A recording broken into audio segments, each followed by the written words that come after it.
বিসমিল্লাহির রহমানির রহিম। আজকে হচ্ছে 18ই ফেব্রুয়ারি 2026। আমাদের বাংলাদেশ বার কাউন্সিল প্রিলিমিনারি ব্যাচের দণ্ডবিধির 10ম ক্লাস, এবং আজকে আমরা আলোচনা করব দণ্ডবিধির অন্যতম গুরুত্বপূর্ণ একটা বিষয়, যেটা আইনের ছাত্র হিসেবে শুধু যে পরীক্ষার জন্য আমাদের জানা প্রয়োজন সেটা না, এটা আমাদের বাস্তব জীবনেও এটার অনেক প্রয়োজনীয়তা আছে। এবং আমি যারা এই মুহূর্তে আছেন অনেকেই নিন্দনীয় নরহত্যা এবং খুন, এটা এখন আমরা পড়বো। নিন্দনীয় নরহত্যা খুন অনেকেই পড়ছেন, কিন্তু আজ পর্যন্ত কোনো কুল কিনারা করতে পারেন নাই। মানে বুঝেন না, মনে হয় যে সবই খুন, সবই নিন্দনীয় নরহত্যা। অ্যাকচুয়ালি কনসেপ্ট ক্লিয়ার না। তো আজকে আমরা এখানে যে একটা পেজ দিছি, এই পেজটা আমরা পড়বো, এবং আমি যখন কথা বলবো আমার কথা শুনবেন। যখন বইতে আমি যে পেজটা দিছি, যখন এটাতে আন্ডারলাইন করতে বলবো বা গোল দিতে বলবো, মার্ক করতে বলবো, তখন দাগাবেন। বাট আমি কথা বললে আগে আমার কথা আপনার শুনতে হবে। এবং এটা যদি আমরা পড়ি, আশা করি আমরা খুব ভালো একটা ধারণা নিতে পারবো। দেখেন, নিন্দনীয় নরহত্যা এবং খুন। তো সবার আগে আগে আমার কথা শুনেন। নরহত্যা, নরহত্যা মানে কি? নর শব্দের আমরা এই যে বলি নর ও নারী, লিঙ্গ পরিবর্তনের সময় পড়ছেন নর ও নারী। এই জায়গায় নর বলতে বোঝানো হয়েছে পুরুষ, আর নারী বলতে তো মহিলা। তাহলে নরহত্যা বলতে ওই সেন্সে বোঝায় পুরুষ হত্যা, নাকি? কিন্তু এই জায়গায় নরহত্যা, নর বলতে সমগ্র মানব জাতিকে বোঝানো হয়েছে, শুধু পুরুষ না। নর বলতে কি? সবাইকে বোঝানো হয়েছে। তাহলে নরহত্যা আসলে কাকে বলে একটু শুনেন, আমার কথা শুনেন, এই কাগজ পড়েন না কেউ। আগে আমরা মনে করি যে নরহত্যা পড়তেছি, নিন্দনীয় নরহত্যা কি, খুন কি, এগুলো আমাদের মাথায় টোটালি নাই। মাথা থেকে বের করে দেন, যদি কেউ জেনেও থাকেন ওটা মাথা থেকে বের করে দেন। মনে করেন যে আমার মাথা পুরো ফাঁকা, আমি নরহত্যা কি এইটাই সর্বপ্রথম শিখতেছি। নরহত্যা হলো যে একজন ব্যক্তি যদি আর একজন ব্যক্তিকে হত্যা করে, সেটাকেই বলে নরহত্যা। একজন ব্যক্তি আরেকজন ব্যক্তিকে কিভাবে হত্যা করে? দীর্ঘদিন ধরে শত্রুতা ছিল, পরিকল্পনা করছে যে ওরা হত্যা করব, হত্যা করছে। তারপরে পরিকল্পনা করে গাড়ি চাপা দিছে, কি? নরহত্যা। তারপরে বোমা বর্ষণ করে একদল লোকরে মেরে ফেলছে, কি? নরহত্যা। তারপরে জল্লাদ ফাঁসির রায় কার্যকর করছে, এটাও কি? নরহত্যা। আপনি আত্মরক্ষার অধিকার প্রয়োগ করে একজনকে হত্যা করছেন, সেটাও কি? নরহত্যা। তার মানে একজন লোক যখন আর একজন লোককে হত্যা করে, সেটা বৈধভাবে হোক আর অবৈধভাবে হোক, সেটাকেই কি বলে? নরহত্যা। এবং এই নরহত্যার ইংরেজি আছে হোমিসাইড। বুঝতে পারছেন? হোমিসিড বা হোমিসাইড যাই বলেন না কেন, তাহলে নরহত্যা আশা করি আমরা বুঝতে পারছি যে একজন মানুষ আর একজন ব্যক্তির হত্যা করলেই সেটা হলো নরহত্যা। এখন দণ্ডবিধিতে এই কথা বলে না, আমরা বোঝার স্বার্থে আগে থেকে শুরু করছি। ধরেন, নরহত্যারে দুই ভাগে ভাগ করা যায়। একটা হলো আইনগত নরহত্যা, আর একটা হলো বেআইনি নরহত্যা। আইনগত নরহত্যা মানে হলো যে হত্যা করলে আইন আপনাকে কোনো শাস্তি দেয় না, মানে আইন যে হত্যার বৈধতা দিছে সেটারে বলে আইনগত নরহত্যা। এখন আপনার কাছে মনে হইতে পারে যে আইন আবার কোন ধরনের হত্যার বৈধতা দিছে? হ্যাঁ, দিছে। বিচারক বলছে যে অমুক রে মৃত্যুদণ্ডে দণ্ডিত করা হলো, এবং জল্লাদ ফাঁসির রায় কার্যকর করছে। তাহলে জল্লাদ যে ফাঁসির রায় কার্যকর করলো, মৃত্যুদণ্ড যে কার্যকর করলো, জল্লাদের এই জায়গা কোনো অপরাধ হয়েছে? না। জল্লাদ কিন্তু এই জায়গায় নরহত্যা করছে, কিন্তু জল্লাদের এখানে কি হয় নাই? কোনো অপরাধ হয় নাই। তাহলে এটা একটা কি নরহত্যা? আইনগত নরহত্যা। বুঝতে পারছেন? তাহলে সহজভাবে বলা যায়, খুব সহজে, যে যে নরহত্যার জন্য শাস্তির কোনো ব্যবস্থা নাই, সেটারে কি বলে? আইনগত নরহত্যা। এখন বেআইনি নরহত্যা কি? সহজভাবে বললে, আইনগত নরহত্যা ছাড়া আর যাবতীয় যত হত্যা আছে সব কি? বেআইনি নরহত্যা। মানে যে নরহত্যা করলে আইনের দৃষ্টিতে আপনি একজন, আপনার বিরুদ্ধে মামলা হবে, আপনার শাস্তি হবে, সেটাই কি? বেআইনি বা নিন্দনীয় নরহত্যা। এখন খুন কি এই জিনিস আপনি মাথায় আনবেন না, এখনো খুন কি এই জিনিস আমরা কি জানি না। তাহলে এই যে যে একজন আহ হিন্দু ধর্মাবলম্বী একজন মানুষকে কিছুদিন আগে পিটায় মেরে ফেলছে বা পুড়িয়ে মেরে ফেলছে, নাকি? এটা কি আইনগত নরহত্যা বা নাকি বেআইনি নরহত্যা? বেআইনি নরহত্যা। জনসভায় বোমা বর্ষণ করছে, 10 জন লোক মারা গেছে, কি? বেআইনি নরহত্যা।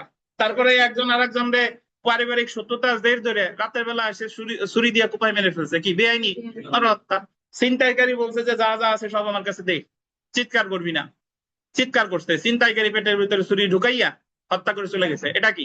বেআইনি নরহত্যা। তাহলে সহজভাবে বললে যে নরহত্যা আইন সমর্থন করে না সেটাকেই বলে বেআইনি নরহত্যা। এখন এই বেআইনি নরহত্যার অনেকগুলা নাম।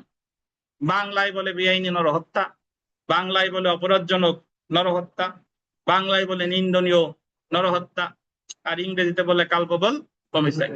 তাহলে আমরা মোটামুটি এতটুকু বুঝলাম যে নরহত্যা কি, একজন আরেকজনকে হত্যা করলে সেটাই বলে নরহত্যা। নরহত্যা কয় প্রকার? দুই প্রকার। যে নরহত্যা আইন সমর্থন করে সেটাকে বলে আইনগত নরহত্যা, যে নরহত্যা আইন সমর্থন করে না সেটাকে কি বলে? বেআইনি নরহত্যা বা নিন্দনীয় নরহত্যা। বুঝছেন? তাহলে আমাদের চারপাশে যত একজন আরেকজনকে হত্যা করছে সেটা যদি আইনগত নরহত্যা না হয় সেটা কিসে পড়ছে?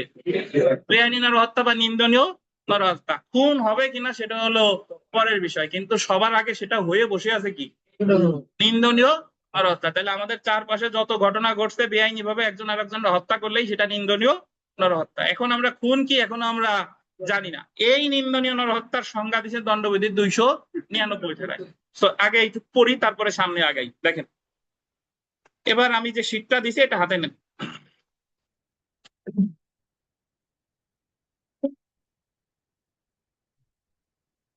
নর শব্দের দুইটি অর্থ আছে, একটি হলো পুরুষ, অন্য একটি হলো কি? মানুষ। নরহত্যা শব্দের নর বলতে আন্ডারলাইন করবেন, মানুষ শব্দটি বোঝানো হয়েছে। তাহলে নরহত্যা শব্দের নর বলতে কি বোঝানো হয়েছে? মানুষ। একজন মানুষ যদি অন্য মানুষকে হত্যা করে তবে তাকে নরহত্যা বা হোমিসাইড বলে। দেখছেন, একজন মানুষ যদি আর একজন মানুষকে হত্যা করে তাহলে কি বলে? নরহত্যা বা হোমিসাইড, ইংরেজিতে বলে হোমিসাইড। ঠিক আছে, এখন আমরা চলে আসি নরহত্যার প্রকারভেদ। ওনাকে একটা কলম নেন তো একজন, এই যে নেন ভাই, নেন ওটা নেন। নরহত্যার প্রকারভেদ দেখেন, নরহত্যা গোল দিবেন দুই প্রকার। কয় প্রকার? দুই প্রকার। আপনার জন্য কি একটু ছোট হয়ে গেছে লেখা নাকি? দেখেন নরহত্যা কয় প্রকার? দুই প্রকার। একটা হলো আইনগত নরহত্যা, আর একটা কি?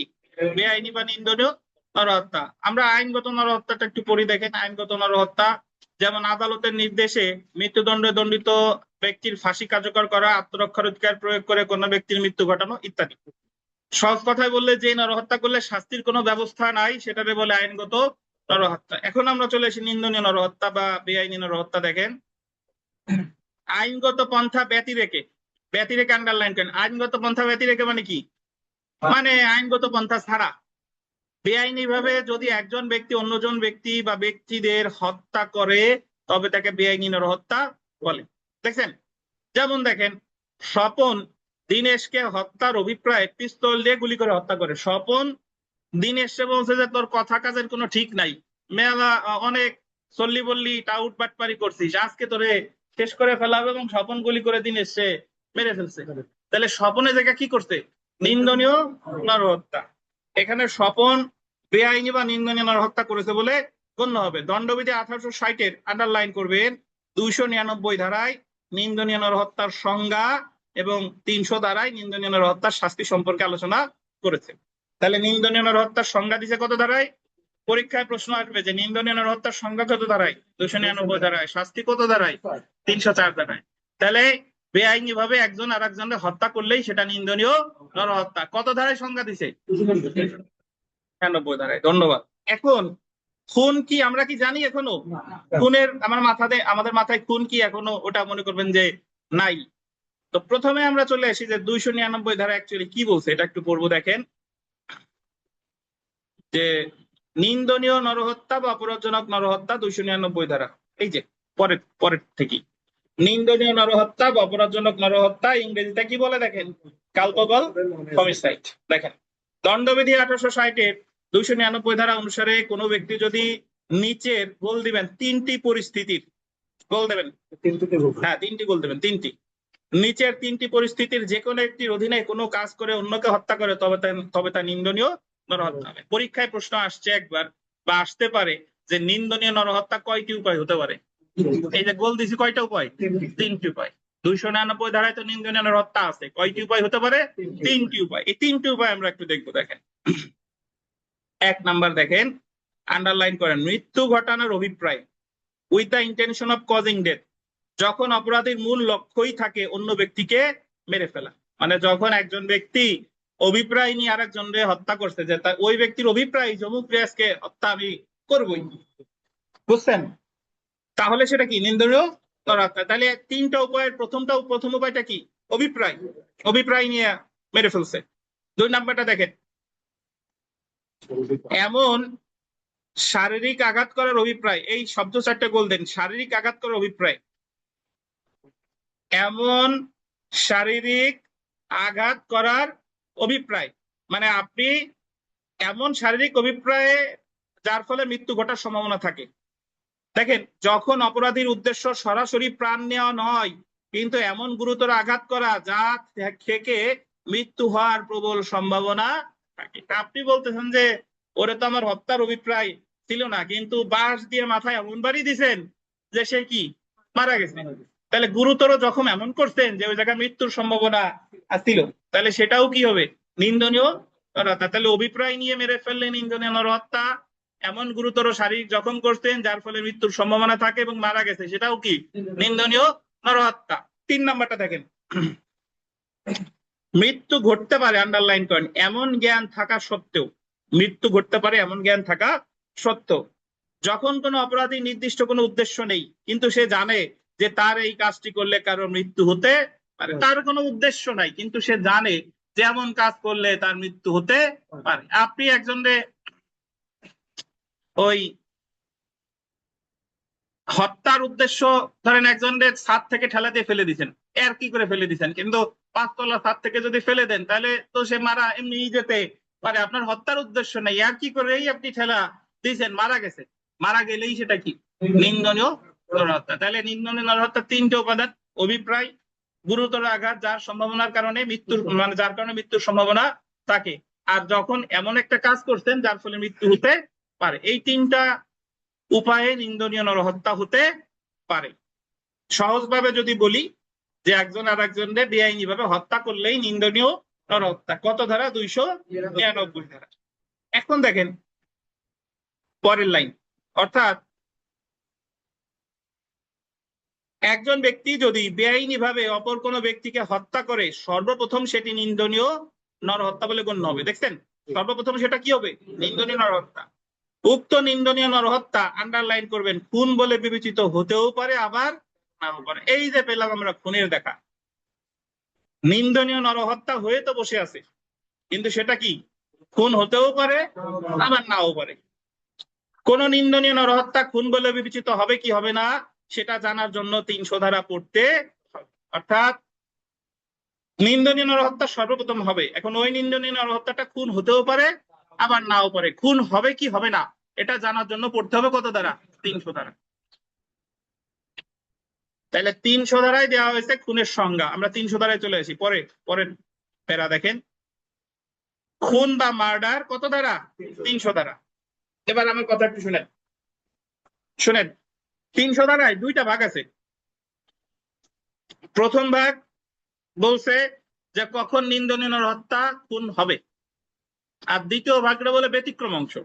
ব্যতিক্রম অংশে বলছে যে কখন নিন্দনীয় নরহত্যা খুন হবে না, মানে সবই কিন্তু নিন্দনীয় নরহত্যা, কোন কোন পরিস্থিতিতে নিন্দনীয় নরহত্যা করলে সেটা খুন হবে এটা বলছে 300 ধারার কোন ভাগ, প্রথম ভাগ। আর কোন কোন পরিস্থিতিতে নিন্দনীয় নরহত্যা করলে সেটা খুন হবে না এটা বলছে কত ভাগ, দ্বিতীয় ভাগ। আর দ্বিতীয় ভাগের নাম কি, ব্যতিক্রম। দ্বিতীয় ভাগের নাম হচ্ছে ব্যতিক্রম অংশ। তো যদি পরীক্ষায় প্রথমত কি কি প্রশ্ন, এই জায়গা থেকে কি প্রশ্ন আসে দেখেন, যে খুনের সংজ্ঞা কত দাঁড়ায়, 300 ধারায়। নিন্দনীয় নরহত্যা যখন খুন হবে 300 ধারার কোন অংশে বলছে, প্রথম অংশ। নিন্দনীয় নরহত্যা যখন খুন হবে না 300 ধারার কোন অংশ বলছে, দ্বিতীয় অংশে। 300 ধারার ব্যতিক্রম অংশ কোন অংশে বলে, তৃতীয় অংশে বলে কি ব্যতিক্রম অংশ। বুঝছেন, এই যে একটু পরিবার ওই জায়গায় চলে আসেন। 300 ধারার গোল দিবেন 2টি ভাগ, 300 ধারার এই যে 300 ধারার 2টি ভাগ, 2টি ভাগ দেখেন। 300 ধারার 2টি ভাগ বা অংশ রয়েছে। প্রথম ভাগে গোল দিবেন 4টি অনুচ্ছেদে বলা হয়েছে। প্রথম ভাগে অনুচ্ছেদ আছে কয়টা? 4টা অনুচ্ছেদ গোল দেন। প্রথম ভাগে 4টা অনুচ্ছেদে বলা হয়েছে, আন্ডারলাইন করবেন, কখন নিন্দনীয় নরহত্যা খুন বলে গণ্য হবে। প্রথম ভাগের যে অনুচ্ছেদ আছে কয়টা? 4টাই। 4টা অনুচ্ছেদে বলছে যে কখন নিন্দনীয় নরহত্যা খুন বলে গণ্য হবে, when culpable homicide is murder। দেখেন, তাহলে পরীক্ষায় প্রশ্ন আসতে পারে যে when culpable homicide is murder এই সংক্রান্ত 300 ধারায় কয়টা অনুচ্ছেদ আছে? 4টা। এবং পরেরটা দেখেন, দ্বিতীয় ভাগকে ব্যতিক্রম অংশ বলা হয়। যেখানে গোল দিবেন 5টি ব্যতিক্রমে বলা হয়েছে, আন্ডারলাইন করবেন, কখন নিন্দনীয় নরহত্যা খুন বলে গণ্য হবে না। তাহলে আবার বলি, দ্বিতীয় ভাগে কি বলা হয়? ব্যতিক্রম অংশ। ব্যতিক্রম অংশ গোল দেন। দ্বিতীয় ভাগে বলে ব্যতিক্রম অংশ। আর কয়টা ব্যতিক্রম আছে? 5টা ব্যতিক্রম আছে, যেখানে বলা হয়েছে নিন্দনীয় নরহত্যা কি হবে না? খুন হবে না। when, ইংলিশটাও দেখেন, when culpable homicide is not murder। তাহলে আমাদের আশেপাশে বেআইনিভাবে যত নরহত্যাগুলো সংগঠিত হয়েছে, সর্বপ্রথম সেটা নরহত্যা। বেআইনিভাবে যেহেতু করছে, দ্বিতীয়ত সেটা কি? নিন্দনীয় নরহত্যা। এখন এই নিন্দনীয় নরহত্যাটা কোনোটা খুন হবে, কোনোটা কি খুন হবে না। যদি 300 ধারার প্রথম অংশের 4টা অনুচ্ছেদের শর্ত পূরণ করে, তাহলে ওই নিন্দনীয় নরহত্যা হবে খুন। আর 4টা অনুচ্ছেদের শর্ত যদি পূরণ না করে, তাহলে সেটা হবে কি? নিন্দনীয় নরহত্যা। বা দ্বিতীয় ভাগে যে ব্যতিক্রম আছে কয়টা? 5টা। এই 5টা ব্যতিক্রমের মধ্যেও যদি ওই হত্যাটা পড়ে, তাহলেও সেটা কি হবে না? খুন হবে না। ক্লিয়ার কিনা? আচ্ছা, এখন আমরা পড়বো আসলে এই 4টা অনুচ্ছেদে আসলে আছে কি। তাহলে আমরা এইভাবে ধরে নিব যে আমাদের চারপাশে যত বেআইনি নরহত্যা আছে, যত ভাবে একজন আরেকজনের মারছে, খুন হোক বা না হোক, সেটা কি হয়ে বসে আছে? নিন্দনীয় নরহত্যা হয়ে অলরেডি কি বসে আছে। আচ্ছা দেখেন, আপনাদের একটা ভুল ধারণা নিয়ে বসে আছেন, অনেকেই আছেন। আপনাদের অনেকের ভুল ধারণা যে খুন মনে হয় কোনোদিন নিন্দনীয় নরহত্যা হয় না, যেটা খুন তো খুন, সেটা মনে হয় কোনোদিন নিন্দনীয় নরহত্যা হবে না। বাট এটা ভুল। যে কোনো খুনই সবার আগে কি? নিন্দনীয় নরহত্যা। তারপরে যদি ওই নিন্দনীয় নরহত্যাটার ওই 300 ধারার শর্ত পূরণ করে, তাহলে সেটা হয়ে যাচ্ছে কি? খুন। আর খুন না হইলে তো সেটা নিন্দনীয় নরহত্যা হিসেবেই থাকতেছে। তার মানে সকল খুনই নিন্দনীয় নরহত্যা, কিন্তু সকল নিন্দনীয় নরহত্যাই খুন নয়। এখন আমাদের অনেকের ধারণা এইভাবে ধারণা পোষণ করেন যে খুন হইলে সেটা বোধহয় নিন্দনীয় নরহত্যার সম্ভাবনা নাই। বাট খুন যেটা খুন হয়েছে, সেটা সবার আগে কি হয়ে বসে আছে? নিন্দনীয় নরহত্যা হয়েছে বলেই তো সেটা কি হয়েছে? খুন হয়েছে। আচ্ছা, তা আমরা 300 ধারার প্রথম ভাগ পড়বো। দেখেন, যখন নিন্দনীয় নরহত্যা খুন বলে গণ্য হবে, 300 ধারার প্রথম ভাগে কয়টা অনুচ্ছেদ আছে? 4টা। আমরা প্রথম অনুচ্ছেদ পড়ি। দেখেন, অভিপ্রায় বা ইন্টেনশন পাইছেন? বললেন প্রথম অনুচ্ছেদ, যেটা কি? অভিপ্রায় বা ইন্টেনশন। আগে আমার কথা শুনেন, তারপরে এটা আমরা পড়বো। ভাই, একজন ব্যক্তি আর একজন ব্যক্তিকে যদি পূর্ব পরিকল্পনা অনুসারে, মেনসিয়া গিলটি মাইন্ড সহকারে, মানে তার আগে থেকেই পরিকল্পনা আছে যে অমুককে হত্যা করব, সে আমার দীর্ঘদিনের শত্রু বা রাজনৈতিক প্রতিপক্ষ, তারে দেখলে শেষ করে ফেলবো, এই ইন্টেনশন তার আগে থেকেই আছে, এবং সেই ইন্টেনশন অভিপ্রায় অনুসারেই সে ওই লোককে হত্যা করলে, প্রথমত সেটা হচ্ছে নিন্দনীয় নরহত্যা। যেহেতু তার অভিপ্রায় ছিল, তাই এই নিন্দনীয় নরহত্যা কি বলে গণ্য হবে? খুন বলে গণ্য হবে। কারণ এটা 300 ধারার প্রথম ভাগের প্রথম অনুচ্ছেদের সাথে কি মিলে যায়। তাই এই নিন্দনীয় নরহত্যাটা কি হবে? খুন হবে। এই যে দেখেন, যখন একজন ব্যক্তি গোল দিবেন পূর্ব পরিকল্পনা, আন্ডারলাইন করবেন, হত্যার অভিপ্রায় নিয়ে, পূর্ব পরিকল্পনা বা কি হত্যার অভিপ্রায় নিয়ে অন্য কোনো ব্যক্তিকে হত্যা করে, তখন প্রথমত উক্ত হত্যাটি নিন্দনীয় নরহত্যা বলে বিবেচিত হবে। বুঝেন কিনা? পূর্ব পরিকল্পনা নিয়ে হত্যা করলেই তো সেটা প্রথমে কি? নিন্দনীয় নরহত্যা। এবং উক্ত নিন্দনীয় নরহত্যাটি পরবর্তীতে আন্ডারলাইন করেন খুন বলে গণ্য হবে, কারণ উক্ত নিন্দনীয় নরহত্যাটি গোল দিবেন পূর্ব পরিকল্পনা বা অভিপ্রায় অনুযায়ী সংগঠিত হয়েছে। বুঝেন কিনা? তাহলে একজন আর একজনের পরিকল্পনা মাফিক যদি হত্যা করে, প্রথম তো সেটা নিন্দনীয় নরহত্যা। যেহেতু পরিকল্পনা নিয়ে করছে, তাহলে সেই নিন্দনীয় নরহত্যাটা কি বলে গণ্য হবে? খুন বলে গণ্য হবে। আমরা এখানে একটা উদাহরণে আসি, দেখেন। আচ্ছা, এখানে একটু ইয়ে হয়ে গেছে, উদাহরণটা উল্টে গেছে আর কি। রাখেন।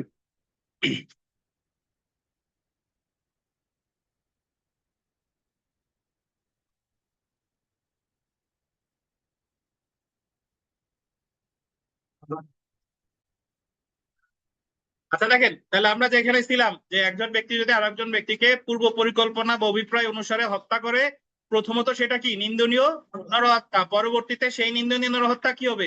খুন বলে গণ্য হবে। এই যে উদাহরণে চলে আসি, দেখেন উদাহরণ। ক এবং খর মধ্যে আগে থেকেই শত্রুতা ছিল, পাইছেন? ক এবং খর মধ্যে আগে থেকে কি ছিল? শত্রুতা ছিল। একদিন ক একটি লোড করা বন্দুক নিয়ে খয়ের সামনে দাঁড়ায় এবং সরাসরি তার বুকে গুলি করে। গুলির আঘাতে খ ঘটনাস্থলেই মারা যায়। এখানে ক জানতো যে বন্দুক দিয়ে বুকে গুলি করলে মানুষ কি যায়? মারা যায়। ক এর মূল উদ্দেশ্যই ছিল খয়ের মৃত্যু ঘটানো। যেহেতু কাজটি সরাসরি মৃত্যু ঘটানোর অভিপ্রায় করা হয়েছে, তাই ক দণ্ডবিধির 300 ধারার প্রথম অনুচ্ছেদ অনুযায়ী খুনের অপরাধে কি হবে? দোষী হবে। বুঝছেন? মানে ক এবং খ এদের আগে থেকেই কি ছিল? শত্রুতা ছিল। পরবর্তীতে একজন ক করতে কি, বন্দুক নিয়ে খয়ের সামনে গিয়ে বন্দুক দিয়ে গুলি করে খরে মেরে ফেলছে। তো এই যে সে কাজটা পূর্ব পরিকল্পনা অনুসারে করছে, এই কারণে প্রথমত এটা কি নিন্দনীয় নরহত্যা। যেহেতু অভিপ্রায় সহ করছে, পরবর্তীতে ওটা হয়ে গেছে কি খুন। তাহলে কি বুঝতে পারছেন? প্রথম অনুচ্ছেদ আশা করি বুঝতে পারছেন যে অভিপ্রায় নিয়ে যদি করে তাহলে সেটা কি হয়ে যাবে? প্রথমে নিন্দনীয় নরহত্যা, পরবর্তীতে সেটা খুন বলে গণ্য হচ্ছে। সো আমরা চলে এসে দ্বিতীয় অনুচ্ছেদে। দেখেন দ্বিতীয় অনুচ্ছেদ, আগেরটা নিলে হবে। দ্বিতীয় অনুচ্ছেদে আসেন, জ্ঞান বা নলেজ। পাইছেন? এই যে জ্ঞান বা নলেজ, তাহলে 300 ধারার প্রথম অনুচ্ছেদ কি?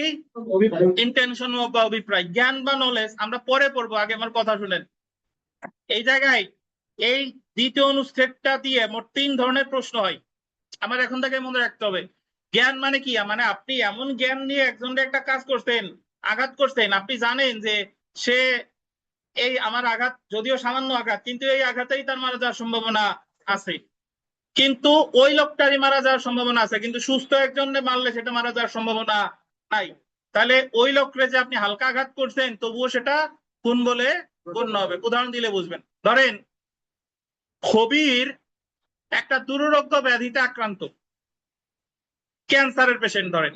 এখন আব্দুল করিম তিনি জানে যে খবির রে যদি আমি শুধু হালকা একটা থাপ্পড় দেই, হালকা থাপ্পড়েই খবিরের মারা যাওয়ার সম্ভাবনা আছে, কিন্তু একটা থাপ্পড়ে একজন সুস্থ মানুষের মারা যাওয়ার সম্ভাবনা আছে? নাই। তাহলে আব্দুল করিম ইচ্ছা করেই খবির রে হালকা একটা থাপ্পড় দিছে, খবির মারা গেছে। তাহলে এই জায়গায় আব্দুল করিম কাজটা কি নিয়ে করছে? জ্ঞান নিয়ে করছে। জ্ঞান নিয়ে করছে, তাই এটা কি হবে?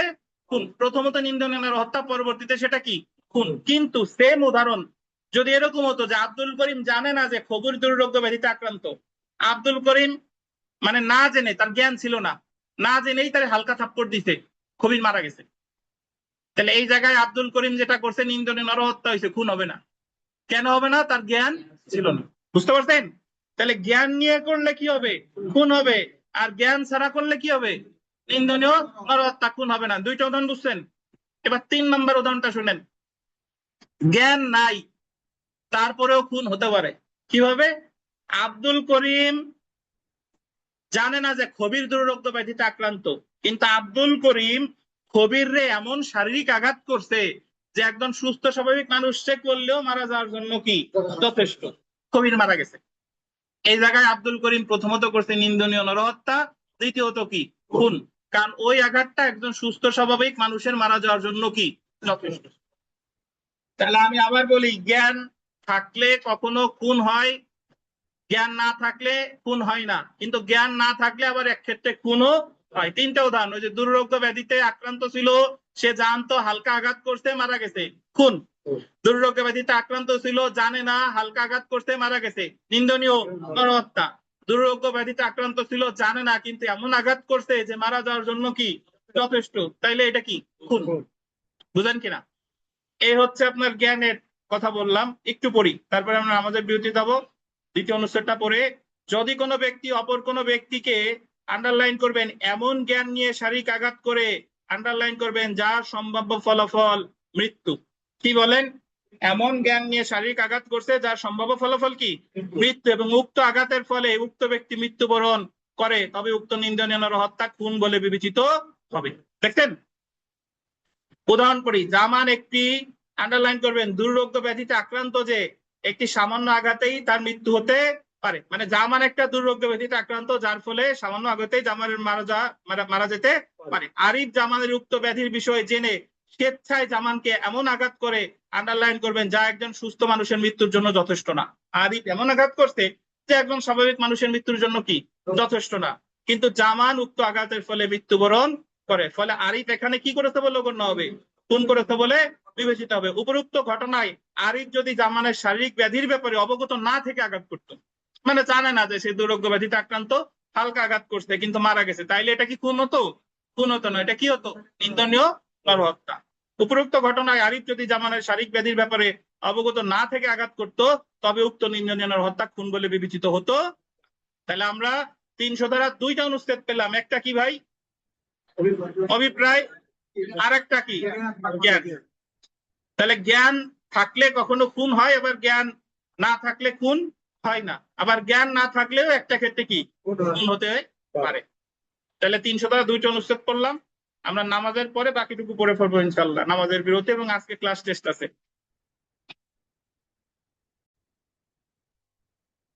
আমরা তৃতীয় অনুচ্ছেদটা দেখবো। দেখেন তৃতীয় অনুচ্ছেদ। আচ্ছা, অনলাইনে যারা আছেন কথা শুনতে পাচ্ছেন না, শুনতে পাচ্ছেন কিনা একটু কাইন্ডলি জানান। তৃতীয় অনুচ্ছেদ, আঘাতের প্রকৃতি। জি স্যার, শুনতে পাচ্ছি।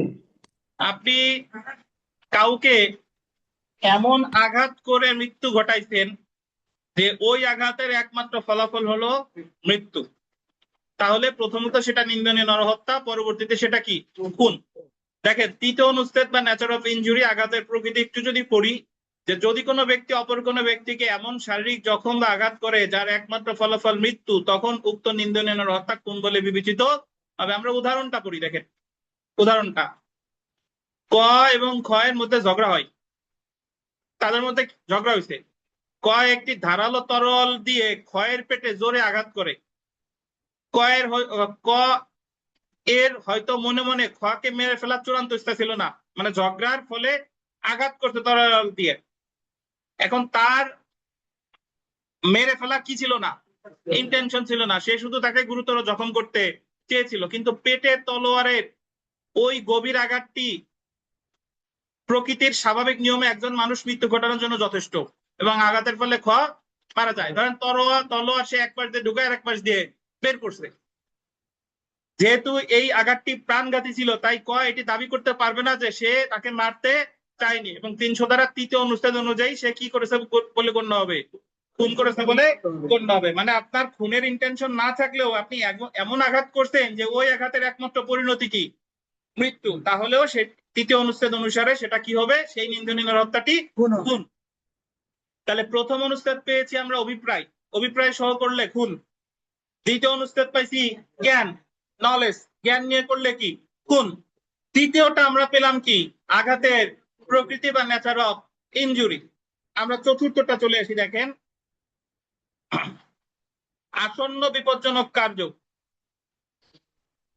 এমিনেন্টলি ডেঞ্জারাস অ্যাক্ট। আসন্ন বিপজ্জনক কার্য হলো আপনি এমন একটা কাজ করছেন, আপনার নির্দিষ্ট কাউরে হত্যা করার ইন্টেনশন আপনার নাই, কিন্তু জনতার উপর গুলি চালাইছেন, নির্দিষ্ট কোনো নেতারে মারার ইন্টেনশন নাই, কিন্তু জনতার উপর যদি আপনি গুলি চালান একজন মারা যাবে, এটাই তো স্বাভাবিক। বোমা বর্ষণ করছেন, বলতেছেন যে নির্দিষ্ট কাউরে মারার উদ্দেশ্য আমার ছিল না, কিন্তু মানুষ মারা যাবে, এটাই তো স্বাভাবিক। তাহলে ওই বিপজ্জনক কার্যের মাধ্যমে আপনি কি করেছেন, নিন্দনীয় হত্যাটি খুন বলে গণ্য হবে। এই যে দেখেন, যদি কোনো ব্যক্তির যদি কোনো ব্যক্তির হত্যা সংগঠনের গোল দিবেন অভিপ্রায় নাও থাকে, অভিপ্রায় নাও থাকে, এই শব্দটা বলতেন, অভিপ্রায় নাও থাকে, কিন্তু সে যদি এমন কোন বিপজ্জনক কাজ করে যার একমাত্র ফলাফল মৃত্যু, তখন উক্ত নিন্দনীয় হত্যা খুন বলে বিবেচিত হবে। আমরা উদাহরণ যদি পড়ি, কোন সুনির্দিষ্ট কারণ ছাড়াই আরিফ জনতার উপর বন্দুক দিয়ে গুলি চালায়, যার ফলে একজন ব্যক্তি মারা যায়। এখানে আরিফ কর্তৃক সংগঠিত নিন্দনীয় হত্যা খুন বলে বিবেচিত হবে, যদিও সুনির্দিষ্ট কোনো ব্যক্তিকে হত্যার অভিপ্রায় আরিফের কি ছিল না। দেখছেন? তাহলে আরিফ যদি বলে যে আমি তো নির্দিষ্ট করে কাউকে মারতে চাই নাই, দরকার নাই, নির্দিষ্ট করে তোমার কোনো মারার দরকার নাই, তুমি এমন একটা কাজ করছো যা মারা যাওয়ার জন্য যথেষ্ট। আপনি ইয়ার্কির ছলে আপনার এক বন্ধুকে 5 তলা ছাদের উপর থেকে ঠেলাতে ফেলে দিছেন, আসলেই আপনার মারার ইন্টেনশন তারে নাই, কিন্তু ঠেলা দিয়ে যে ফেলার উদ্দেশ্য ছিল, কিন্তু ভাবতে পারেন নাই যে মারা যাবে, কি হবে বলেন তো? খুন হবে, কারণ এটা এমন একটা বিপজ্জনক কার্য যার একমাত্র ফলাফল কি মৃত্যু। সো এটাও কি বলে গণ্য হবে? খুন বলে গণ্য হবে। তাহলে আমাদের যত নিন্দনীয় নরহত্যা আছে, এই নিন্দনীয় নরহত্যাটার সাথে 300 ধারা প্রথম ভাগের কয়টা অনুচ্ছেদ? 4টা যে কোনো একটা যদি মিলে যায় তাহলে সেই নিন্দনীয় নরহত্যা কি বলে গণ্য হবে? খুন বলে গণ্য হবে। এখন 4টার অনেক সময় 4টেও মিলতে পারে, অনেক সময় একটা মিলতে পারে, এক লিস্ট মিলা লাগবে কয়টা? একটা। আর একটা জিনিস খেয়াল করেন, পরীক্ষায় প্রশ্ন আসে যে 300 ধারার কোন অনুচ্ছেদে অভিপ্রায় যদি নাও থাকে তবুও সেটা খুন বলে গণ্য হবে? এই 4র্থ অনুচ্ছেদ, বিবিআই। অভিপ্রায় না থাকলেও সেটা কি বলে গণ্য হবে? খুন বলে গণ্য হবে। তাহলে 4টা অনুচ্ছেদ কি কি? অভিপ্রায় বা ইন্টেনশন, নলেজ বা জ্ঞান, আঘাতের প্রকৃতি বা নেচার অফ ইনজুরি, আর আসন্ন বিপজ্জনক কার্য। বুঝেন নাই কে বলেন? প্রথম ভাগে 4টা অনুচ্ছেদ কে বুঝেন নাই?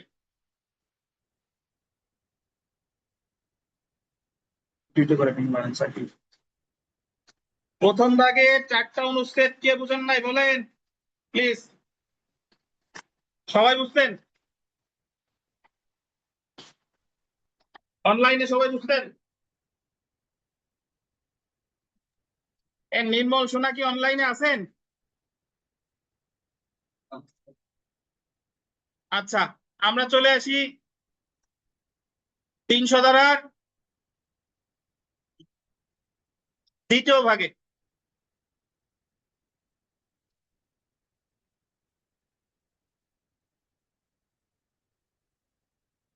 300 ধারার দ্বিতীয় ভাগ দেখেন,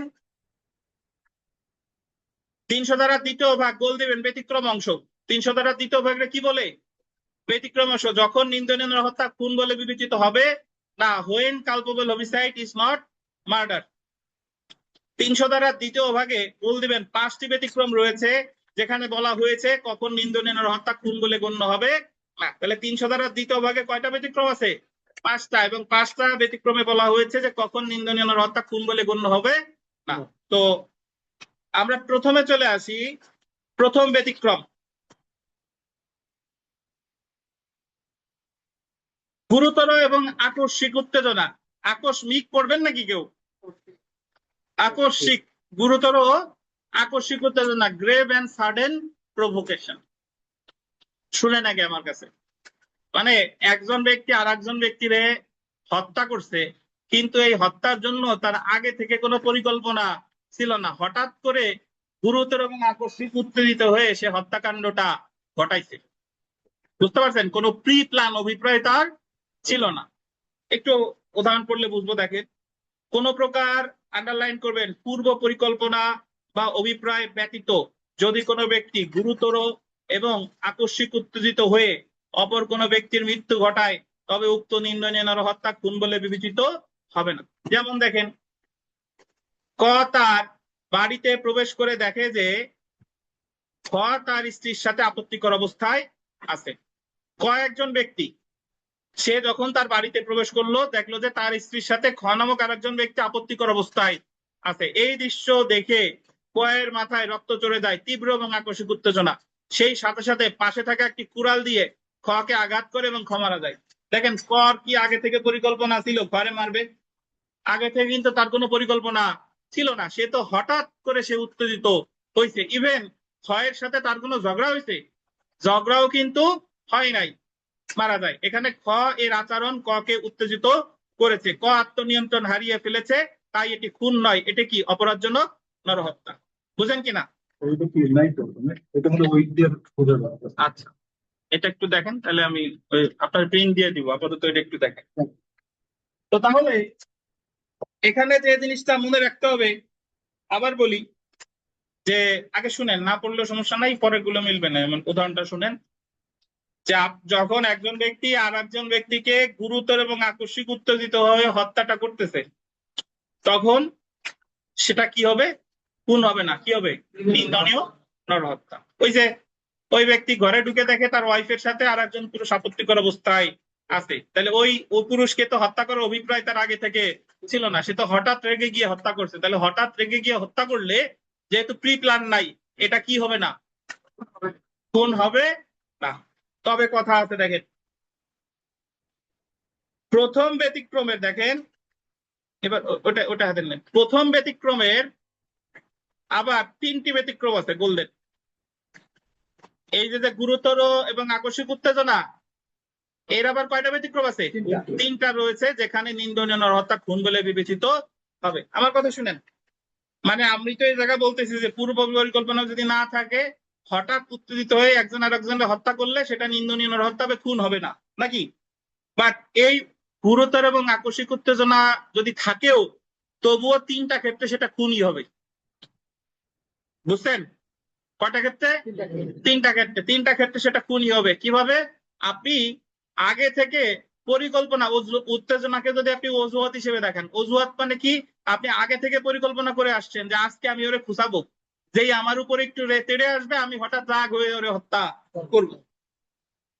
পরে আমি আদালতে গিয়ে বলবো যে আমি উত্তেজনাবশত কাজটা করছি, বাট অ্যাকচুয়ালি তো মনে মনে আপনি কি করে আসছেন? পরিকল্পনা করে আসছেন। তাহলে আপনার যদি উত্তেজনাকে অজুহাত হিসেবে দেখান, তাহলে সেটা কি হবে? খুন হবে। বুঝেন কিনা? এক, করবো, তার আগে আমার কথা শুনেন। দুই নাম্বার হলো, সরকারি কর্মকর্তা আপনারা যতই উত্তেজনা দিয়ে দেখ না কেন, সরকারি কর্মকর্তা আজে বাজে কথা বলছে, তারে যদি রাগ হয়ে হত্যা করেন, খুন হবে। ম্যাজিস্ট্রেট বলছে সাক্ষীরে যে আপনি তো মুরব্বী মানুষ, কিন্তু আপনার একটা কথা আমি বিশ্বাস করি না, সাক্ষীর খুব বাঁচছে, সাক্ষী ধরেন ম্যাজিস্ট্রেটে গিয়ে মেরে ফেলছে। এখন সাক্ষী যদি বলে যে ওনার উনি যদি এই কথা না বলতো তাহলে তো আমি উত্তেজিত হতাম না, কাজ হবে না। তুমি মারছো কারে? সরকারি কর্মকর্তারে।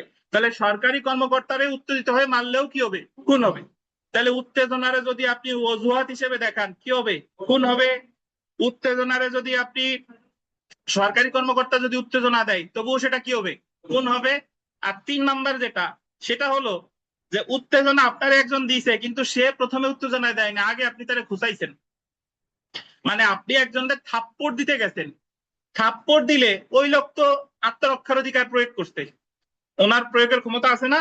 অবশ্যই আছে। আমার যদি কেউ আঘাত করতে আসে, আত্মরক্ষার অধিকার আবার আছে। এখন আপনি একজনকে থাপ্পড় দিতে গেছেন, ওই লোকটা থাপ্পড় ঠেকাই আপনারে পাল্টা একটা থাপ্পড় দিছে, এতে আপনি দ্বিগুণ উত্তেজিত হয়েছেন যে কি তোমাকে মারতে মারতে গেছি, ছোট লোক তুমি মায়ের খাবা, তুমি আবার আমারে আঘাত করছো, তোরে আজকে হত্যাই করে ফেলবো, এবং হত্যা করে ফেলছে।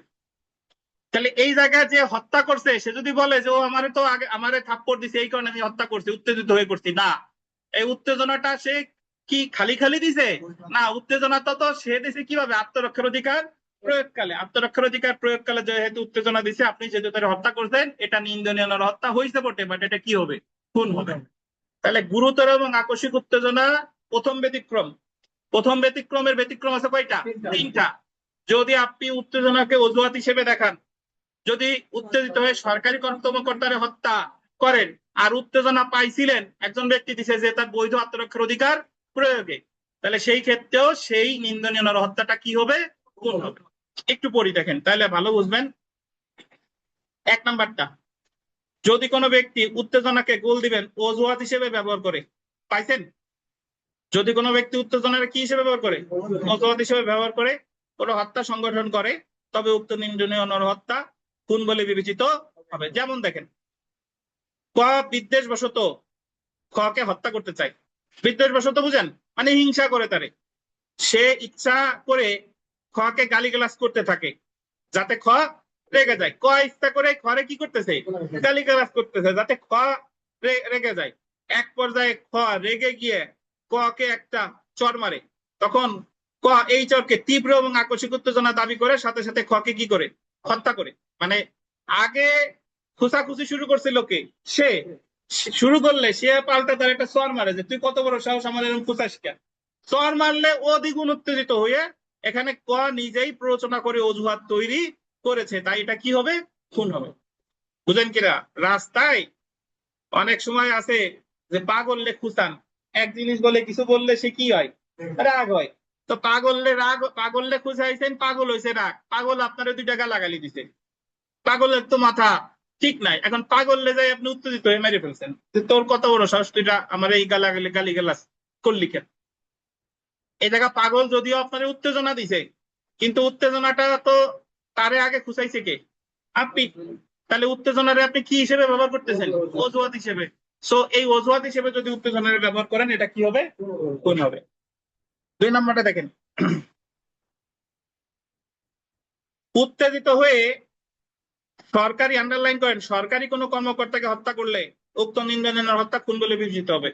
আপনি যদি উত্তেজিত হয়ে সরকারি কোনো কর্মকর্তারে হত্যা করেন, দেখেন সরকারি কর্মকর্তা পুলিশ গ্রেফতার করতে এসে অনেক আজে বাজে কথা বলতে পারে, গালাগালি করছে, গালি মা বাপ নিয়া, পুলিশকে যদি আপনি রেগে গিয়ে হত্যা করেন, কি হবে? খুন হবে। যদি বলেন যে পুলিশ যদি আমার গালিগালাজ না করতো তাহলে তো আমি এটা করতাম না, বাট পুলিশ করছে, সে একজন কি কর্মকর্তা?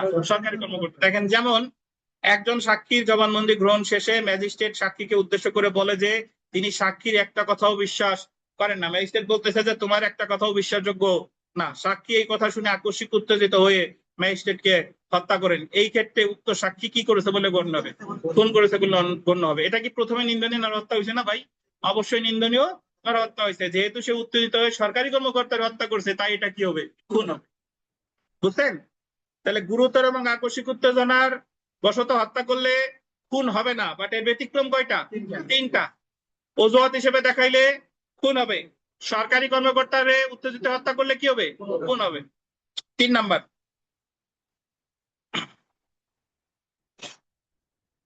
বৈধ আত্মরক্ষার অধিকার প্রয়োগকালে কোন উত্তেজনা দিয়ে থাকলে। আপনারা একজন উত্তেজনা দিছে বটে, বাট কিভাবে দিছে? যখন সে তার আত্মরক্ষার অধিকার প্রয়োগ করতেছিল, তখন তা খুন বলে গণ্য হবে। উক্ত উত্তেজনার বশবর্তী হয়ে হত্যা করলে তা খুন বলে গণ্য হবে। যেমন দেখেন, আন্ডারলাইন করেন, ক প্রথমে খ কে মারধর শুরু করে। আগে মারপিট করছে কে? ক। কারে মারছে? খরে। খ নিজেকে বাঁচাতে ক কে জোরে ধাক্কা দিয়ে পাল্টা আঘাত করে। প্রথমে মারছে ক, এখন ক আর মার খেয়ে বাঁচার জন্য আত্মরক্ষার অধিকার প্রয়োগ করে কে? ক। এই পাল্টা আঘাতে ক তীব্র উত্তেজিত হয়ে খ কে ছুরিকাঘাত করে মেরে ফেলে। খ পাল্টা আঘাত করলো কেন? এটা ক আরো উত্তেজিত হয়ে ওরা কি কি করছে? ছুরিতে আঘাত করে মেরে ফেলে। এখানে খ শুধুমাত্র তার আত্মরক্ষার অধিকার প্রয়োগ করেছিল, তাই ক উত্তেজনার দোহাই দিতে পারবে না, এটা কি হবে? খুন হবে। বুঝেন কিনা? এই জায়গা খ যে তারে উত্তেজনা দিছে, খ এই উত্তেজনাটা কখন দিছিল? তার আত্মরক্ষার অধিকার প্রয়োগে। এখন ক যদি বলে যে ও আমারে উত্তেজনা দিছে, খ বলবে যে উত্তেজনা তো দিছিল, খ তো যদিও মারা গেছে, খর পক্ষের আইনজীবী বলবে উত্তেজনা তো দিছিল, ঠিক আছে, বাট কখন দিছিল? আত্মরক্ষার অধিকার প্রয়োগে। সে তো শুধু শুধু উত্তেজনা দেয় নাই। সো এটা কি বলে গণ্য হবে? খুন বলে গণ্য হবে। তাহলে একটু শুনেন, প্রথম ব্যতিক্রম, গুরুতর এবং আকস্মিক উত্তেজিত হয়ে হত্যা করলে কি হবে? খুন হবে না। গুরুতর এবং আকস্মিক উত্তেজিত হয়ে হত্যা করলে খুন হবে না, তবে গুরুতর এবং আকস্মিক উত্তেজনা থাকলেও কয়টা ক্ষেত্রে খুন হবে? 3টি। তাহলে প্রথম ব্যতিক্রমের ব্যতিক্রম কয়টা? 3টা। যদি উত্তেজনাকে অজুহাত হিসেবে ব্যবহার করেন 1, যদি সরকারি কর্মকর্তারে উত্তেজিত হত্যা করেন কত? 2। আপনার উত্তেজনা যে দিছে বৈধ আত্মরক্ষার অধিকার প্রয়োগকালে, তবুও সেটা কি হবে? খুন হবে। খুবই গুরুত্বপূর্ণ। বুঝছেন? এবার আমরা চলে, কে বুঝেন নাই? না বুঝলে দ্রুত বলেন। যা বললাম বুঝেন নাই কে? আচ্ছা, দ্বিতীয় ব্যতিক্রমে চলে আসি। মোট ব্যতিক্রম কয়টা? 5টা। 5টার একটা পড়ছি, দ্বিতীয়টা দেখি। দেখেন, কোন ব্যক্তি বৈধ আত্মরক্ষার অধিকার অতিক্রম করে, আন্ডারলাইন করেন, বৈধ আত্মরক্ষার অধিকার অতিক্রম করে গোল দিবেন সরল বিশ্বাসে অপর কোন ব্যক্তির মৃত্যু ঘটালে উক্ত নিন্দনীয় হত্যা খুন বলে বিবেচিত হবে না। মানে একজন ব্যক্তি আপনারা একজন চর দিতে আসছিল, আপনি রাগ হয়ে তারে বাঁশ দিয়ে মাথায় একটা বাড়ি দিচ্ছেন, এটা কিন্তু ওয়ান অন, মানে সে আমার আঘাত করতে আসছিল, থাপ্পড় দিতে আসলে আমার অধিকার আছে পাল্টা থাপ্পড় দেওয়া, কিন্তু আমি পাল্টা থাপ্পড় দিতে গিয়ে লাঠি দিয়ে তারে বাড়ি দিয়ে দিছি, আঘাত করে ফেলছি সরল বিশ্বাসে, যে আমার রাগ উঠে গেছে হঠাৎ করে। কিন্তু আমার অধিকার ছিল আঘাত যতটুকু, প্রতিঘাত ততটুকু, কিন্তু আমার প্রতিঘাত বেশি হয়ে গেছে। বাট আমি এই কাজটা করছি কি সরল বিশ্বাসে, তাহলে আমি যেটা করছি এটা খুন হবে না, এটা হবে কি নিন্দনীয় নরহত্যা। বাট অবশ্যই এখানে আমার গুড ফেইথ থাকতে হবে। কি থাকতে হবে? সরল বিশ্বাস। এই যে দেখেন, যেমন খ লাঠি দিয়ে ক কে আক্রমণ করে, ক নিজেকে বাঁচাতে খয়ের হাত থেকে লাঠি কেড়ে নেয়, কিন্তু উত্তেজনা বসে ক লাঠি দিয়ে খয়ের মাথায় এমন জোরে আঘাত করে যে খ মারা যায়। এখানে ক আত্মরক্ষার অধিকার সীমা লঙ্ঘন করলেও তা কি হবে না? খুন হবে না। আত্মরক্ষার সীমা লঙ্ঘন করলেও তা খুন হবে না। বুঝেন নাই বোধহয়? একজন ধরেন আশরাফুল বাস একটা নিয়ে বাড়ি দিতে গেছে পীযূষের মাথায়, পীযূষ আবার মার্শাল আর্ট জানে, পীযূষ আবার ওই বাস ধরে আশরাফুল গেছে বাড়ি এবং আশরাফুল গেছে মারা। তাহলে এই জায়গায় পীযূষ যেটা করেছে সেটা কি হবে? আত্মরক্ষার অধিকার প্রয়োগ করতে, বাট একটু বেশি হয়ে গেছে, বা আশরাফুলের ইমিউনি সিস্টেম কম, ওই একবারই খাইয়েই উনি শেষ হয়ে গেছে। তাহলে এই ক্ষেত্রে পীযূষ যেটা করছে সেটা হচ্ছে নিন্দনীয় নরহত্যা, এটা কি হবে না? খুন হবে না। এখন আপনারা যে সমস্যাটা হবে যে প্রথম ব্যতিক্রমের তৃতীয় ব্যতিক্রম আর পাঁচটা ব্যতিক্রমের দ্বিতীয় ব্যতিক্রম, এই দুইটা গোলায় ফেলেন। প্রথম ব্যতিক্রমের তৃতীয় ব্যতিক্রম, তৃতীয় ব্যতিক্রম না, তো এইভাবে মনে রাখবেন, তৃতীয় ব্যতিক্রমে আঘাত হয়েছে 3 বার। কিভাবে? আগে শাকিল আঘাত করছিল, মনির সাহেব পাল্টা আঘাত করছে, পরে শাকিল আবার আঘাত করে মনির সাহেবরে মেরে ফেলছে, এটা হবে খুন। বুঝছেন?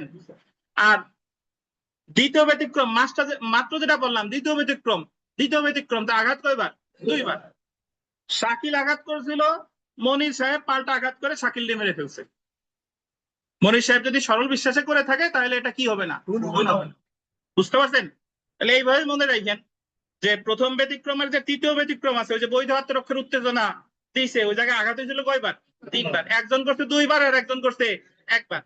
আর পাঁচটা ব্যতিক্রমের যে দ্বিতীয় ব্যতিক্রম, এই জায়গায় আঘাত হয়েছে কয়বার? 2 বার। একজন করছে আর একজন একটু বেশি করে ওই জন্য মেরে ফেলছে। এই জায়গায় এটা কি হবে? নিন্দনীয় নরহত্যা। তৃতীয় ব্যতিক্রমে আসেন।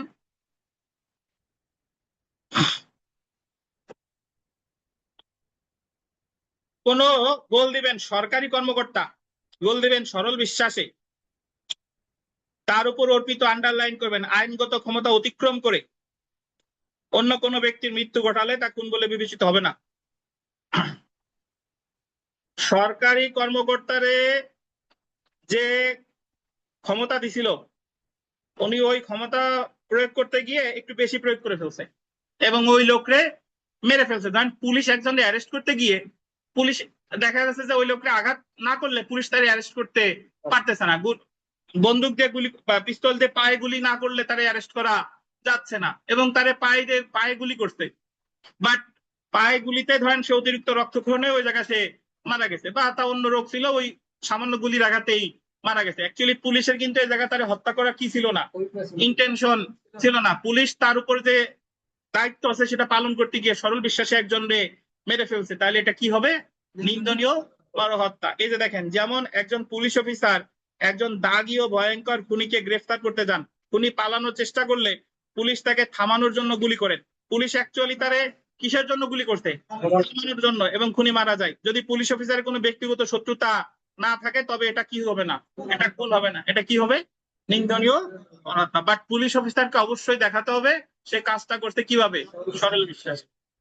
বুঝছেন? তাহলে প্রথম ব্যতিক্রম পাইছিলাম গ্রেভ এন্ড সাডেন প্রভোকেশন, গুরুতর এবং আকস্মিক উত্তেজনা। দ্বিতীয় ব্যতিক্রম পাইছি আত্মরক্ষার অধিকার অতিক্রম করে সরল বিশ্বাসে। তৃতীয় ব্যতিক্রম পাইছি কি?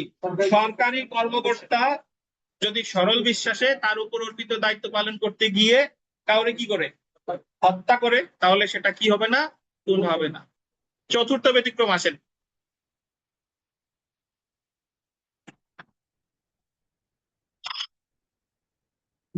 কলহ আন্ডারলাইন করেন, সাডেন ফাইট।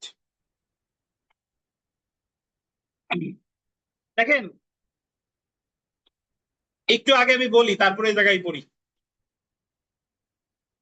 1 আর 4, 1 নম্বরে ছিল গ্রেভ এন্ড সাডেন প্রভোকেশন, মানে গুরুতর এবং আকস্মিক উত্তেজিত হয়ে, ওই যে লোক ঘরে ঢুকে ওনার ওয়াইফের সাথে আপত্তিকর অবস্থায় দেখলো ওই পুরুষরে, ওই পুরুষের সাথে কি ওই লোকের কোনো ঝগড়াঝাটি হয়েছে না, কিন্তু ওই ওই লোকটা হাজবেন্ড যিনি তিনি রাগ হয়ে তারে কি মেরে ফেলছে।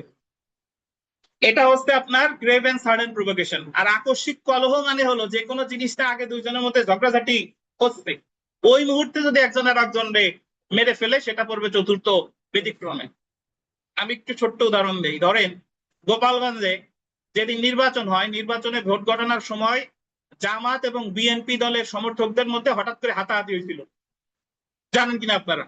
তাই না? হঠাৎ করে ওই জায়গা ভোট গোনাকে কেন্দ্র করে হাতাহাতি হয়েছে, ওই মুহূর্তে যদি একজন আর একজনকে হত্যা করে তখন সেটা হবে নিন্দনীয় নরহত্যা। ব্যতিক্রম হলো সাডেন ফাইট, আকস্মিক কলহ। বুঝতে পারছেন? অলরেডি একটা ঝগড়া বিদ্যমান আছে, সেই জায়গা যদি একজন আর একজনকে হত্যা করে সেটা হবে সাডেন ফাইটে, মানে চতুর্থ ব্যতিক্রমের মধ্যে। আর যে জায়গা মানে ঝগড়া টগড়া কিছু নাই, একজন আর একজনকে হঠাৎ করে কি দিছে, উস্কানি দিছে, এবং ওই উস্কানির ফলে সে রাগ হয়ে মেরে ফেলছে, সেটা হলো প্রথম ব্যতিক্রম, গ্রেভ এন্ড সাডেন প্রভোকেশন।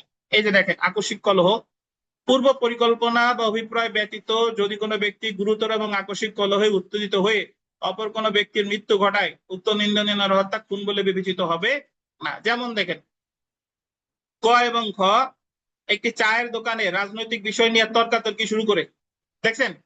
তর্কাতর্কি মানে কি, অলরেডি তাদের মধ্যে একটা ঝগড়া চলতেছে, তর্কর এক পর্যায়ে হাতাহাতিতে গড়ায়, আকস্মিক মারামারি। রাগের মাথায় মারামারি করার সময় ক চায়ের দোকানের একটি ভারী কেটলি দিয়ে খয়ের মাথায় জোরে আঘাত করে, এতে খ মারা যায়। তাহলে এই জায়গায় এটা নিন্দনীয় নরহত্যাই হয়েছে, এটা খুন হবে না, বাট এটা কোন ব্যতিক্রমে পড়বে? চতুর্থ ব্যতিক্রম। আবারও বলি, প্রথম ব্যতিক্রমের ক্ষেত্রে দুইজনের মধ্যে আগে থেকে ঝগড়া নাই, হঠাৎ করে একজন একটা কথা বলছে বা কাজ করছে, উত্তেজিত হয়ে আরেকজনকে মেরে ফেলছে। আর চতুর্থ ব্যতিক্রমে আগে থেকে কি আছে? ঝগড়া আছে, দুইজনের মধ্যে আগে থেকে একটা ঝগড়া হচ্ছে, ঝগড়াটা হঠাৎ করেই বাড়ছে, ওই মুহূর্তে একজন আর একজনের মেরে ফেললে কি হবে? নিন্দনীয় নরহত্যা। বিয়ের সময় দেন মোহরের টাকা নিয়ে হাতাহাতি বাজছে, জানেন? বা হাতাহাতি বাজছে, ওই মুহূর্তে যদি একদল আরেক দলের ঝগড়া করে মেরে ফেলছে, তাহলে কি হবে? চতুর্থ ব্যতিক্রমে পড়বে, এটা কিন্তু খুন হবে না, এটা পড়বে চতুর্থ ব্যতিক্রমে। চলে আসি আমাদের পঞ্চম ব্যতিক্রম। দেখেন সম্মতি সহ মৃত্যু। 18 বছরের বেশি বয়স্ক কোনো ব্যক্তি তার মৃত্যু সংগঠনের জন্য অপর কোনো ব্যক্তিকে গোল দিবেন সম্মতি দিলে, 18 বছরের বেশি শব্দটা গোল দেন, 18 বছরের বেশি, 18 বছরের বেশি বয়স্ক কোনো ব্যক্তি মৃত্যু সংগঠনের জন্য অপর কোনো ব্যক্তিরে কি দিলে, সম্মতি দিলে, উক্ত নিন্দনীয় নরহত্যা খুন বলে বিবেচিত হবে না। কিভাবে দেখেন, আমরা একটু উদাহরণ করি। উদাহরণটা আপনার এখানে নাই, আমি একটু পরে প্রিন্ট দিয়ে দেবানি, একটু শুনেন। ক একজন 18 বছরের বেশি বয়সী যুবক, সে দুরারোগ্য ব্যাধিতে আক্রান্ত হয়ে অসহ্য যন্ত্রণায় ভুগছিল, সে তার বন্ধু খকে অনুরোধ করে তাকে বিষ খাইয়ে মেরে ফেলতে যাতে সে মুক্তি পায়। মানে একজন 18 বছরের বেশি, সে দুরারোগ্য ব্যাধিতে আক্রান্ত, এমন যন্ত্রণা যে সে আর বেঁচে থাকতে পারতেছে না, বন্ধুরে বলছে যে বন্ধু তুমি আমার একটু বিষ দাও, আমি খেয়ে মেরে মারা যায়। খ সরল বিশ্বাসে তাকে বিষ দেয় এবং ক মারা যায়। এখানে খ খুনির অপরাধে নয়, বরং কিসের? অপরাধজনক নরহত্যার অপরাধে দণ্ডিত হবে। বুঝতে পারছেন? তাহলে যদি বলে যে পঞ্চম ব্যতিক্রমে যে কনসেন্ট দিছে কত বছরের বেশি বয়স্ক ব্যক্তি? 18 বছরের বেশি বয়স্ক ব্যক্তি। তাহলে আমি আবার একটু মিলাই আসেন, 300 ধারার দ্বিতীয় অংশরে কি বলে? ব্যতিক্রম অংশ। এই অংশের নাম হচ্ছে যে কখন নিন্দনীয় নরহত্যা খুন বলে গণ্য হবে না। প্রথম ব্যতিক্রম গ্রেভ এন্ড সাডেন প্রভোকেশন, গুরুতর এবং আকস্মিক উত্তেজিত হয়ে একজন আরেকজনকে হত্যা করলে সেটা খুন হবে না। তবে গুরুতর এবং আকস্মিক উত্তেজনার আবার ব্যতিক্রম আছে কয়টা? 3টা। এই 3টা পরিস্থিতিতে আপনি গুরুতর এবং আকস্মিক উত্তেজনা থাকলেও সেটা কি হবে? খুন হবে। যদি আপনি উত্তেজনাকে অজুহাত হিসেবে দেখান, যদি সরকারি কর্মকর্তারা উত্তেজিত হয়ে হত্যা করেন, যদি বৈধ আত্মরক্ষার অধিকার অতিক্রম করলে কোনো কাজ করছে, এর ফলে আপনি উত্তেজিত হয়ে তারা হত্যা করেন, এই 3টা পরিস্থিতিতে কি হবে? খুন হবে। দ্বিতীয় ব্যতিক্রম হলো যদি কোনো ব্যক্তি তার আত্মরক্ষার অধিকার প্রয়োগ করতে গিয়ে, আমরা জানি আঘাত যতটুকু প্রতিঘাত ততটুকু, বাট সে সরল বিশ্বাসে তার যতটুকু অধিকার আছে তার চেয়ে বেশি আঘাত করে ফেলছে, তাহলে সেটা খুন হবে না, কি হবে? নিন্দনীয় নরহত্যা। তৃতীয় ব্যতিক্রম সরকারি কর্মকর্তা তার উপর যে ক্ষমতা আছে সেটা অতিক্রম করে সরল বিশ্বাসে একজনকে হত্যা করে ফেলছে, কি হবে না? খুন হবে না, কি হবে? নিন্দনীয় নরহত্যা। চতুর্থ ব্যতিক্রম, সাডেন ফাইট, আকস্মিক কলহ, দুইজনের মধ্যে আগে থেকেই ঝগড়া আছে, এই সময় একজন আর একজনকে হত্যা করলে সেটা কোন ব্যতিক্রমে পড়বে? চতুর্থ। সম্মতি সহ মৃত্যু, কত ব্যতিক্রম? পঞ্চম। কত বছরের বেশি বয়স্ক সম্মতি দিবে? 18 বছরের বেশি। বুঝছেন? আর আমরা 300 ধারার প্রথম অংশে কি পড়ছি? 4টা অনুচ্ছেদ, যেখানে বলছে যে কখন নিন্দনীয় নরহত্যা খুন হবে। প্রথম অনুচ্ছেদ অভিপ্রায়, যদি পূর্ব পরিকল্পনা অনুযায়ী করে সেই নিন্দনীয় নরহত্যা কি হবে? খুন হবে। দ্বিতীয় অনুচ্ছেদ জ্ঞান বা নলেজ, জ্ঞান সহকারে যদি মৃত্যু ঘটান তাহলে কি হবে? খুন হবে। তৃতীয় ব্যতিক্রম নেচার অফ ইনজুরি, এমন আঘাত করছেন একমাত্র ফলাফল মৃত্যু, তাহলে সেই নিন্দনীয় নরহত্যা কি হবে? খুন হবে। চতুর্থ অনুচ্ছেদ আসন্ন বিপজ্জনক কার্য, আপনার যদি অভিপ্রায় নাও থাকে বাট আপনি এমন একটা বিপজ্জনক কাজ করছেন যার একমাত্র স্বাভাবিক ফলাফল হলো কি? মৃত্যু, তাহলেও সেটা কি বলে গণ্য হবে? খুন বলে গণ্য হবে। তাহলে আমরা নিন্দনীয় নরহত্যা পেলাম 299 ধারায়, আর নিন্দনীয় নরহত্যা কখন খুন হবে বা হবে না এটা পেলাম কততে? 300 ধারা। আজকে আমরা এতটুকুই পড়লাম। আগামী দিন আমরা এই যে পেজে পড়ছি দেখবেন আইন পাঠের 25-30 পেজ এই এক পেজের সমান। ওখানে আমরা বিগত বছরের প্রশ্ন বা অন্যান্য বিষয়গুলো ওখানে আলোচনা করব। যদি কোনো বিষয় না বুঝে থাকেন ওই দিন আমরা আরো বিস্তারিত পড়বো। শুক্রবারে 3:15-তে পড়া আছে আপনাদের, আর এখন আমাদের পরীক্ষা অনুষ্ঠিত হবে। কিছু না বুঝে থাকলে ওই দিন জিজ্ঞাসা করেন, যেহেতু আমাদের সময় স্বল্পতা, আগামী দিন রোজা, দ্রুত আমরা পরীক্ষাটা শেষ করে দিই। ঠিক আছে? পরীক্ষার প্রশ্ন পাবেন।